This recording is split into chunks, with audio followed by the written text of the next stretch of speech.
Voici les différents types de tempéraments.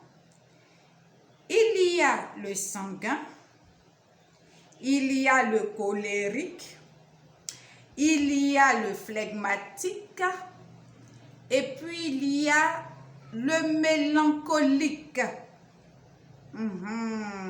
Nous allons voir les différentes sortes de tempéraments plus tard. Je vais expliquer un peu comment tel tempérament se comporte. Je vais parler de cela parce que c'est très important pour le mariage. Pour aller dans un foyer, tu dois connaître ton tempérament et connaître le tempérament de ton conjoint. Est-ce que tu vois ce que je veux dire? Non. Bien. Donc, pour l'instant, dans cette vidéo, regarde bien ce qui suit. Écoute. Plus tard, on verra. Salut tout le monde! Quel est ton tempérament? C'est ce que nous allons voir aujourd'hui dans une histoire de mariage. Pour celui qui ne me connaît pas, c'est Chante-Moyer Stéphanie. Sur cette chaîne, nous parlons de tout ce qui concerne le mariage, tout ce qui entoure le mariage.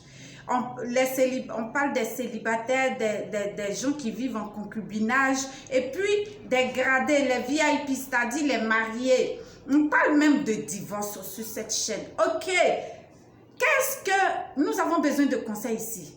Qu'est-ce que les mariés peuvent nous dire pour ne pas qu'on fasse une fausse route?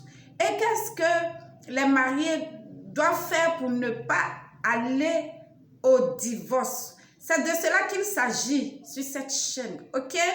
Alors, aujourd'hui, nous allons parler de tempérament. Quel est ton tempérament? Si tu veux vivre en paix dans ton foyer, tu as intérêt à mettre en avant tes qualités et à atténuer tes défauts. Qu'est-ce que Dieu dit à propos du mariage? C'est ce que nous sommes en train de voir. Ok? Développe donc ton caractère. Améliore ta personnalité. C'est possible de changer son tempérament. Est-ce que vous savez ça? C'est possible. Essaie, tu verras. L'apôtre Paul, nous allons aller dans la Bible. L'apôtre Paul traduit le cri de désespoir de toute personne sincère qui se lamente sur les faiblesses de son tempérament. Malheureux, malheureux que je suis, qui me délivrera de ce corps de mort? Et il dit ensuite, grâce soit rendue à Dieu par Jésus-Christ de Nazareth. Béni soit son nom. Dans Romains 7, versets 24 à 25. Ok? Alors, médite là-dessus. Tu comprendras beaucoup de choses. Nous avons tous hérité d'un tempérament de base. Est-ce que tu me suis? Nous avons hérité d'un tempérament de base qui comprend nos qualités et puis nos défauts. La Bible utilise plusieurs expressions pour qualifier le tempérament. Il y a des hommes, après le mariage, ils veulent éduquer leurs femmes. Vous comprenez ce que je dis, non? Ils veulent éduquer leurs femmes à leur manière. Et vous devez suivre cette vidéo, bien suivre cette vidéo. Vous devrez vous abonner à cette chaîne pour mieux comprendre beaucoup de choses. D'accord? Bien. Je disais que nous avons hérité d'un tempérament de base. Donc, ce n'est pas trop facile pour changer quelqu'un. D'accord? Il faut le Saint-Esprit seul. Qui comprend, nous avons hérité d'un tempérament de base qui comprend nos qualités et puis qui comprend nos défauts. La Bible utilise plusieurs expressions pour qualifier le tempérament. Vous me suivez? Bien, l'homme naturel, c'est ce que la Bible dit. Il dit l'homme naturel. Il parle de la chair. Il dit le vieil homme. Il dit même la chair corruptible. Vous voyez ce que je veux dire? Etc.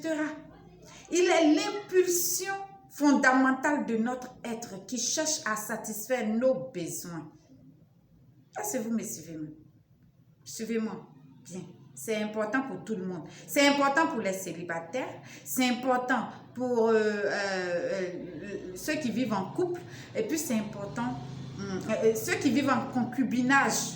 Voilà. Et puis, c'est important pour les gradés, parce que les gradés, c'est eux qui vivent en couple. Et puis, bon, moi, je les appelle les VIP et je leur tire le chapeau parce que c'est pas facile. D'accord? Alors, pour avoir un foyer équilibré, pour avoir un foyer heureux, c'est le rêve de tout jeune marié. Ils ont besoin de fraîcheur. Mais ce n'est pas automatique, quoi. Cela se construit. Ça se construit. C'est par la sagesse qu'une maison se lève et par l'intelligence qu'elle s'affermit. Va dans Proverbe 24, verset 3. Le tempérament peut être changé. L'apôtre Paul l'écrit clairement dans 2 Corinthiens 5, verset 17. Si quelqu'un est en Christ, il est une nouvelle créature. Est-ce que vous me suivez même? Les choses anciennes sont passées. Toutes choses sont devenues nouvelles. Nouvelles. Puisque notre tempérament représente notre vieille nature, nous avons besoin d'une nouvelle nature. Vous comprenez, non? Est-ce que vous me suivez?